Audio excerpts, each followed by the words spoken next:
just how easily a public can be swayed by statistics and the power of emotive language, we've headed to Southbank to ask members of the public their opinions about specific statistic-driven policies.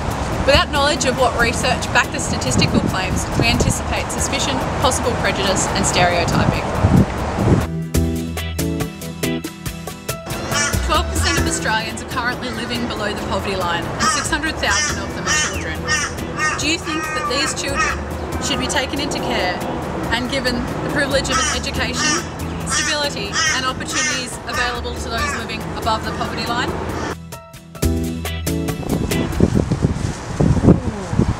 Yes. How would you feel when I tell you this was how removals were justified in the Aboriginal community for the stolen generations for a century? Do you feel that that's justified then and it's justified now in similar scenarios? Not really? Maybe. Maybe? Depending on the situation. Do they have families or that can't provide? Predominantly the point I think being that they're under the poverty line. So on that basis, do you think that that's basis enough to have them removed? Yes. Yes? Care should be provided for these children. Care should be provided? The government should make these facilities permanent. Yes. I'm going to say no.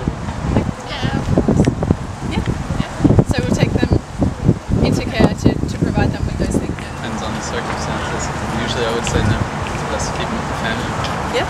But at the same time, if the family is in a good environment, then no. So a case by case kind of a thing? Yeah. They should? So I think it's a good step forward if you bring them in childcare and to give them proper education. Do you want to go first? True. They Yes. should. I don't. You don't? No, I disagree. Yeah? I don't think you should, take someone out of their family just to give them an education. I think if you look back at the stolen generation and things like that, there's a lesson to be learned from that, I mean, when you say taking them out of their family, I mean, you actually mean remove them from their I do family. remove Yeah, them. I mean, I think that could No. cause a lot more emotional trauma to the child and ultimately jeopardise their ability to learn. Yeah. That is an absolutely fantastic answer. Do you want me to tell you why? Why? Because on this piece of paper I've said, in brackets, this is how removals were measured and justified under the Aboriginal Protection Act. So that you've made that connection says a lot, because most people You're the first person you are the to, yeah. first person. Most people don't look at anything other than the statistic. We go 12%, then we say 600,000 children, and they go, oh gosh, give them a better education. They don't ask what the circumstances are. They don't ask. The poverty line in Australia is $35 a day. So we're not talking about $10 a day. We're not talking necessarily about kids on the street either. So it's really interesting that you took the extra steps and that you made connection. Most people gave yes or no answers. Very few people elaborated upon their answers or asked any further questions.